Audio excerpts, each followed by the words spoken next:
이번에는 슬라이드 5 차트 슬라이드를 작성을 해 보도록 하겠습니다. 차트 슬라이드는요, 차트 작성 기능을 이용하여 슬라이드를 작성을 하는데, 차트 종류는 묶은 세로운 막대형, 글꼴은 도둠과 16포인트 외곽선을 이용해서 작성하라고 했어요. 그런데 문제에서 보여지는 차트는 묶은 세로운 막대형이 아니라 혼합형 차트가 보여지고 있어요. 이게 혼합형 차트이거든요. 왜 이렇게 됐냐면 세부 조건에 보시면 데이터 서식은 이산화 질소 계열 표시기는 꺾은 선형으로 변형 후 보조축으로 지정하라고 했거든요. 그래서 요 두 가지가 한 번에 적용된 거예요. 그래서 답안을 작성하실 때 묶은 세로 막대형으로 작성한 이후에 이산화 질소 계열을 꺾은 선형으로 바꿔주고 보조축으로 지정하는 과정을 거쳐서 이렇게 만드실 수가 있거든요. 그런데 우리는 이 단계적으로 묶은 세로 막대형으로 작성하고 꺾은 선형으로 바꿔주는 이 과정을 거치지 않고 처음부터 혼합형 차트로 만들 겁니다. 왜냐하면 더 빠르기 때문이죠. 시험에서는 단계적으로 작성하는 과정보다도 시간 내에 빠르게 작성 완료하는 게 더 중요하므로 우리는 처음부터 혼합형 차트로 작성합니다.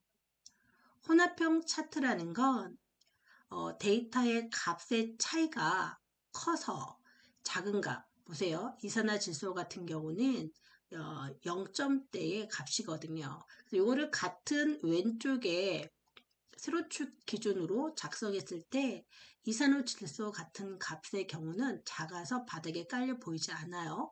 그래서 이산화질소의 값은 오른쪽 보조 세로축 기준으로 표시를 해 주어야 그 다음에 값의 크기가 제대로 보여지겠죠. 그래서 이산화질소는 꺾은 선형으로 보조 세로축에 표시하라는 거예요. 그럼 지금부터 묶은 세로 막대형 작성과 꺾은 선형으로 변형 후 보조축에 표시하는 이 과정을 한 번에 처리하는 혼합형으로 이 차트를 만들어 보도록 하죠. 그러면 문제에서 지시한 대로 차트 슬라이드를 작성을 해 보도록 할게요. 차트를 작성하기 위해서 아래쪽 컨텐츠 박스에서 차트 삽입 아이콘을 눌러 삽입합니다. 모든 차트 목록에서 맨 아래쪽에 혼합을 눌러주시면 막대와 꺾은 선을 같이 넣어주는 혼합형 차트를 만들 수가 있죠. 그리고 문제에서 보셨듯이 데이터 계열 값은 두 개예요. 그래서 계열 1, 계열 2로 작성할 거고 계열 1이 묶은 세로 막대형이고 계열 2가 꺾은 선형으로 들어갈 겁니다. 계열 2의 목록을 눌러서 꺾은 선 중에 네 번째에 있는 표식이 있는 꺾은 선을 선택하시고요. 그리고 오른쪽에 보면 보조축이라고 되어 있어요. 보조축을 체크하여 한 번에 작성하도록 하겠습니다. 확인 누를게요. 그러면 파워포인트에서는 데이터 없이 차트가 완성되었고요. 이렇게 워크시트가 열리게 돼요. 이 시트에서 데이터를 입력하여 작성합니다. 작성해보죠. 문제에서 보이는 그 위치 그대로 입력을 해줍니다. 그리고 위쪽 B1번지를 클릭하여 입력을 할게요. 탭키 눌러 옆으로 가시고요. 탭키 눌러 가시고요. 탭키 누르면 아래쪽으로 내려오게 되네요. 이럴 때는 마우스로 오른쪽을 클릭하여 작성합니다. 탭키 눌러 작성하고 제주. 그리고 데이터를 넣어주는데요. B2번지부터 숫자 데이터를 넣어주면 되겠죠. 아랫방향키 눌러 아래로 내려와서 또 오른쪽 화살표키 눌러 옆으로 이동을 하셔서 위쪽 화살표키 눌러 위로 올라가겠습니다. 오른쪽 화살표키 눌러서 옆으로 가서 또 아래로 내려와서 이렇게 방향키로 이동하면서 입력을 하시는 것이 좀 빠르게 입력할 수 있어요.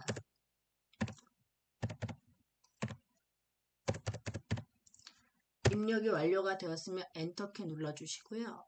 그리고 차트가 그려지는 영역을 설정하시는데 오른쪽 하단에 보면 여기 꺽쇠가 보이시죠? 여기다 포인터 대면 양방향 화살표가 나타납니다. 이때 드래그하여 차트 그려질 3행까지로 길이를 조정을 하시는 거예요. 그리고 아래쪽에 항목 3과 항목 4는 필요 없는 데이터이므로 셀 중앙에 포인터 놓고 드래그하여 범위 잡아서 딜리트 키 눌러서 데이터를 지워주시면 되겠습니다. 그러면 아래쪽처럼 데이터에 의해서 차트가 그려졌는데요. 이때 항목축이라고 하는 이 가로축이 기준이 다른 것을 확인하실 수가 있거든요. 그래서 이거를 가로축과 세로축의 값을 바꿔줘야 돼요. 이 과정을 해보도록 하겠습니다. 상단 메뉴에 보면 차트 디자인 탭이 있고 차트 디자인 데이터 그룹에 행렬 전환이라고 있습니다. 행렬 전환을 눌러주시면 어떻게 해요? 가로축과 세로축 값이 바뀌는 걸 확인하실 수 있죠? 가로축에 서울, 부산, 대전, 경기, 제주가 들어오는 걸 확인하실 수 있어요. 그래서 행렬 전환은 가로축과 세로축에 표시되는 기준을 바꿔주는 게 행렬 전환이죠. 다 바뀌셨으면 이 워크시트 창은 X 버튼 눌러서 닫아주시면 되겠습니다.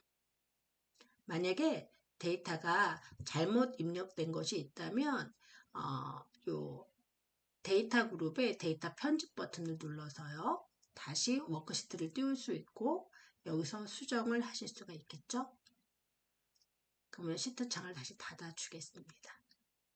문제에서 차트의 글꼴은 도둠 16 외곽선을 주라고 했기 때문에 상단 메뉴에서 홈 메뉴에서 글꼴 목록 눌러서 도둠으로 설정합니다. 도둠 글꼴을 입력하시고 아래쪽에 검색된 도둠 글꼴을 눌러주시고요.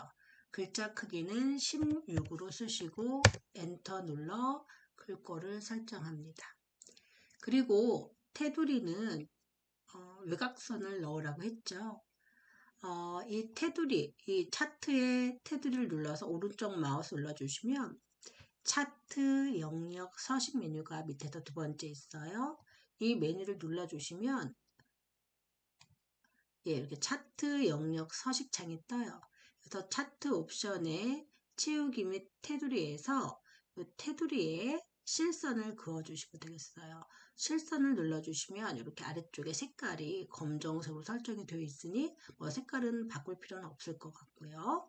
이렇게 차트가 완성되었습니다. 여기다가 제목을 넣어줘야 되는데 제목 박스 클릭하시고 제목 영역을 드래그하여 제목을 넣습니다.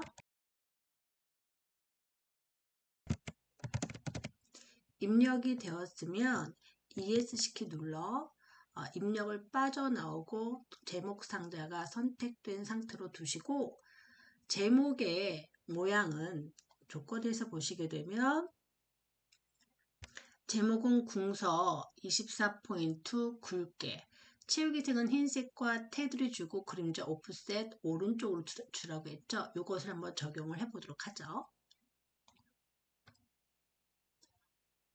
상단 메뉴 중에 홈 메뉴 눌러주시고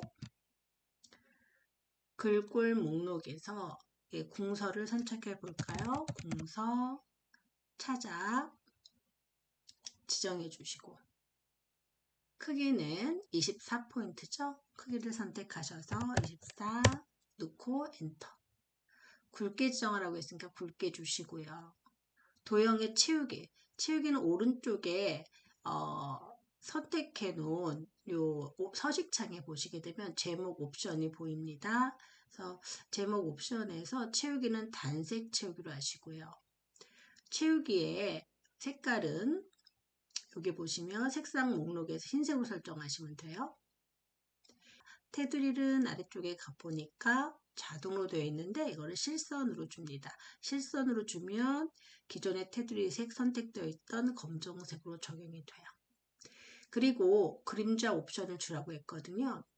오른쪽에 차트 제목 서식창에 제목 옵션에서 효과를 눌러주시면 효과가 4가지 효과가 있고 여기다가 그림자를 줄 거예요. 그림자 앞에 목록 단추 눌러.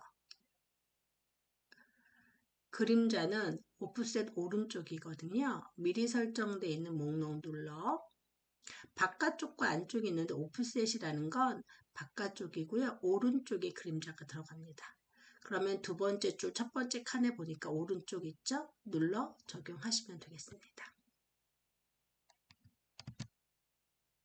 이렇게 해서 제목에 대한 서식을 지정을 해 주었고요. 그리고 다시 문제를 보시게 되면 차트 영역의 채우기 노랑, 그리고 차트 영역은 이 부분이 되는 거고요. 그림 영역의 채우기는 흰색이라고 했는데 그림 영역은 막대와 선이 그려지는 이 부분이에요. 이 부분에 대한 채우기 색깔을 지정을 해보도록 하겠습니다. 차트 영역을 선택을 하신 상태, 지금 이 흰 부분을 눌러주시면 차트 영역이 선택되는 거거든요. 여기서 차트 영역을 클릭할 선택하시면 여기가 차트 영역 서식으로 바뀌어요. 차트 영역을 눌러 차트 영역 서식이 열린 상태에서 채우기를 눌러주시고요. 채우기는 단색이죠. 단색에서 채우기 색깔 버튼 눌러 표준색의 노랑, 네 번째 색깔 노랑이네요. 눌러주시면 노란색으로 바뀌는 걸 확인하실 수 있고요. 그리고 그림 영역이 여기 눈금선과 눈금선 사이 이 부분을 눌러주세요. 눌러주시면 여기가 그림 영역 서식으로 바뀌는 걸 확인하실 수 있습니다. 그래서 단색 채우기 눌러서 색깔은 흰색으로, 테마색의 첫 번째가 흰색 배경 1이에요. 흰색으로 설정해 주시면 되겠습니다. 그러면 다시 문제를 볼게요. 제목 처리했고요. 차트 영역 처리했고 그림 영역 처리했어요. 데이터 서식 우리 아까 처음부터 혼합형으로 하면서 처리가 된 거고요. 이번엔 이제 값 표시를 보죠. 값 표시는 대전의 이산화질소 계열만 값 표시를 하래요. 그러니까 이산화질소 이거 꺾은 선이죠. 이 꺾은 선의 대전 지역 이것만 값 표시를 하라는 거네요. 보겠습니다. 값 표시는 데이터 값을 이 차트에 그려 넣는 건데 오른쪽에 보시면 여기에 차트 요소를 추가 또는 빼기 하는 이런 단추가 있어요. 플러스 버튼 눌러주시면 차트를 구성하고 있는 요소들이 축 제목, 차트 제목 등등등 추세선까지 있는데 이때 이 앞에 체크가 되어 있다는 거 지금 보여지고 있다는 거거든요. 이따 우리가 데이터 값 표시라는 것은 데이터 레이블이에요. 레이블. 보이시나요? 레이블과 테이블인데 레이블입니다. 레이블 앞에 체크를 하시게 되면 차트 내에 있는 모든 계열에 레이블이 표시가 되는 거예요. 다시 한번 눌러 해제하시고. 또 우리는 차트 내에 있는 모든 데이터에 레이블 표시하는 게 아니라 꺾은 선에만 레이블 표시하는 거잖아요. 꺾은 선에서 지금 이산화질소에서 대전 지역만. 근데 일단은 꺾은 선 차트를 눌러주시면 꺾은 선 차트, 즉 이산화질소 데이터 값이 다 선택이 돼요. 이 상태에서 레이블을 체크하시면 어떻게 되나요? 이산화질소 계열 값에 데이터가 다 표시가 되죠. 그런데 우리는 이산화질소의 값들, 그걸 계열이라고 하고 그 계열 값들 중에 점이 하나, 둘, 셋, 넷, 5개가 찍혔는데 이 계열 값이 5개가 있죠. 이산화질소 계열 값이. 그 중에서 대전만 한 번 더 눌러줍니다. 그러면 이렇게 대전만 점이 찍힌 것을 확인하실 수 있어요. 이산화질소 계열 값들 중에 대전 요소만 선택된 거예요. 이 상태에서 레이블을 눌러주시면 어떻게 돼요? 값이 표시가 된 걸 확인할 수 있어요. 근데 위치가 틀렸네요. 이때 위치는 선택하셔서 오른쪽에 보시게 되면 이때 차트 요소는 감춰야 되니까 다시 눌러 감추시고요. 레이블 옵션이 열렸습니다. 데이터 레이블 서식창의 레이블 옵션이 열렸는데 여기서 네 번째 레이블 옵션 단추 눌러주면 레이블 옵션이 있어요. 이걸 확장해 주실게요.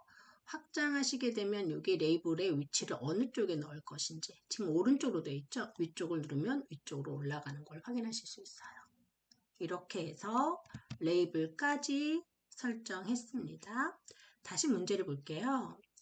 문제를 보면 우리가 이제 차트 세부 조건을 지정할 때 이게 순차적으로 지정하는 게 더 좋아요. 그래야지 빠뜨리지 않고 지정을 하는데, 이게 네 가지의 세부 조건을 다 설정했는데 결과와 다른, 내가 작성한 거와 다른 부분들이 있습니다.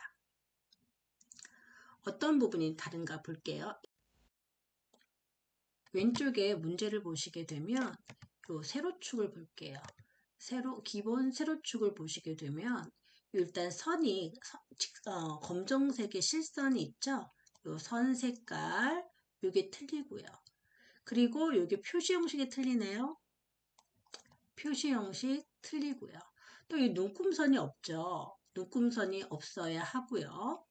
그리고 오른쪽 보조 세로축에도 실선이 들어가야 돼요. 선, 검정색 선.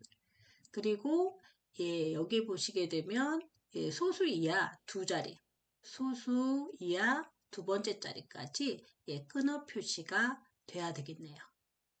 그리고 아래쪽에 데이터 테이블이 들어가야 되겠습니다. 그래서 이거를 차이점을 보시고 이거를 맞춰주시면 되겠습니다. 그러면 왼쪽에 세로축, 기본 세로축의 선과 0으로 되어 있는 것을 마이너스 표시 형식으로 바꿔보도록 할게요. 기본 세로축을 선택하시고 오른쪽 마우스를 넣어주시면 밑에서 두 번째 축서식 창이 나와요. 축서식 창이 열렸을 때 여기 축 옵션에서 채우기 및 선 눌러주시고요. 선을 줘야 되기 때문에 아래쪽에 선 목록에서 실선을 눌러주시면 검정색으로 설정되는 걸 확인하실 수 있습니다. 그리고 여기 왼쪽에 0 값을 이렇게 0으로 되어 있는 걸 하이픈으로 이렇게 바꿔줘야 되죠. 그걸 하기 위해서는 축 옵션에서 표시 형식을 펼쳐주시고 일반으로 되어 있는 걸 회계로 줍니다. 회계 주시고 회계에서 기호를 눌러 없음으로 주시면 돼요. 그러면 회계는 이렇게 숫자 값에서 0 값을 하이픈으로 바꿔주게 돼요. 여기까지 되었으면 오른쪽에 보조 세로축도 선택하셔서 축 옵션의 채우기에서 채우기 및 선 똑같이 실선을 주시면 되겠습니다. 그리고 오른쪽은 소수 이하 두 자리까지 맞췄던 거 기억나시죠? 축 옵션에서 네 번째에 있는 축 옵션을 눌러 다시 여기서 표시 형식 탭에 보시면 일반으로 되어 있는 걸 숫자로 주시고 소수 이하 이거를 소수 이하 2라고 주시고 엔터 치면 소수 이하 두 자리까지 표시되는 걸 확인하실 수 있어요. 그런데 이 지금 숫자가 0.00, 0.01이 돼야 돼 0.01이 두 개가 생겼죠? 이거는 오른쪽 축 옵션에 여기 보면 최대 최소 기본값을 바꿔주시면 되는데 최소는 0.0 맞고요. 최대는 0.04로 바꿔주세요. 입력하고 엔터. 그리고 0.01이 두 개, 0.02가 두 개, 0.03, 0.04가 두 개씩 생긴 게 요 기본 단위 값이 0.0으로 되어 있고 이게 반올림이 되어서 그런 거거든요. 그래서 얘를 0.1로 바꿔주시고 엔터 치시면 이렇게 바뀌는 것을 확인하실 수 있습니다. 이제 문제와 똑같이 되었죠? 이번에는 여기 눈금선을 감출게요. 플러스를 눌러 여기 차트 요소에서 눈금선의 체크를 눌러서 눈금선을 해제합니다. 그리고 데이터 테이블을 삽입하기 위해서 데이터 테이블 앞에 목록 버튼 눌러서 데이터 테이블을 삽입하시고요. 차트 요소 추가 단추를 눌러 해제하신 다음에 테두리의 색깔이 검정이므로 테이블을 클릭하여 선택하세요. 그러면 주변에 하얀 점이 찍히게 됩니다. 그리고 오른쪽에 데이터 표서식에 표 옵션에 채우기 및 선을 눌러 테두리를 실선으로 주시면 테이블에 테두리가 검정으로 바뀐 것을 확인하실 수 있어요. 그리고 아래쪽에 보시게 되면 이거는 범례거든요. 이 범례 항목은 없으므로 이건 삭제해 줍니다. 범례 항목 선택하시고 딜리트 키 눌러주시면 삭제가 됩니다.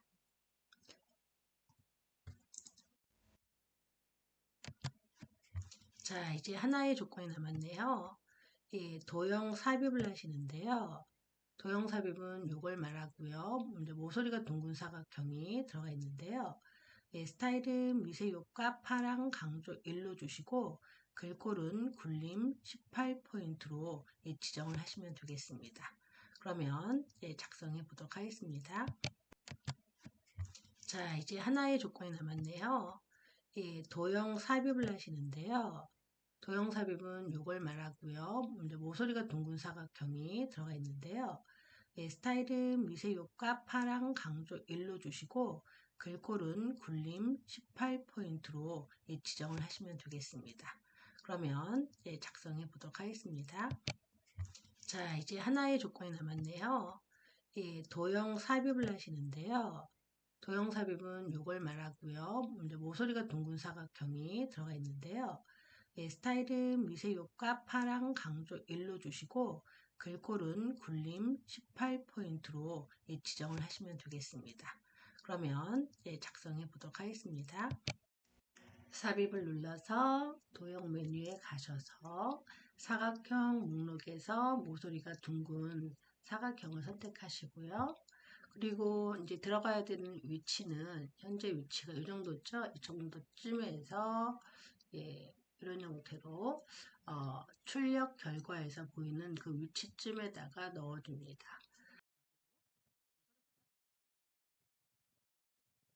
입력을 다 하셨으면 ESC 키 눌러서 입력을 빠져나오시고 이 도형이 선택되어 있는 상태에서 글꼴과 미세 효과를 정합니다. 도형 서식 메뉴창에서 예, 도형의 스타일 그룹에 목록 단추를 누르시면 예, 테마 스타일에서 미세 효과 파랑 강조 1이에요. 파란색 목록 중에서 미세 효과가 이제 요 네 번째 라인이 흐릿하게 되는 게 미세 효과인데 파란색 쪽에다 갖다 포인터를 두세요. 미세 효과 파란 강조 1. 요것이 두 번째 것이 해당이 되겠네요. 선택을 해 주시면 되겠습니다. 홈 메뉴에 가셔서 또 글꼴은 굴림 18포인트 주시면 되겠죠. 글꼴 목록 눌러서 예, 굴림을 찾아서 지정해 주시고요. 크기는 18포인트로 설정이 되었네요. 다 되었으면 ESC 키 눌러서 완료합니다. 마지막 조건까지 완료하셨으니까 이제 슬라이드당 저장하라고 말씀드렸죠. 컨트롤 S 눌러 저장을 완료합니다. 예, 여기까지 해서 예, 차트 슬라이드 작성을 완료하였습니다.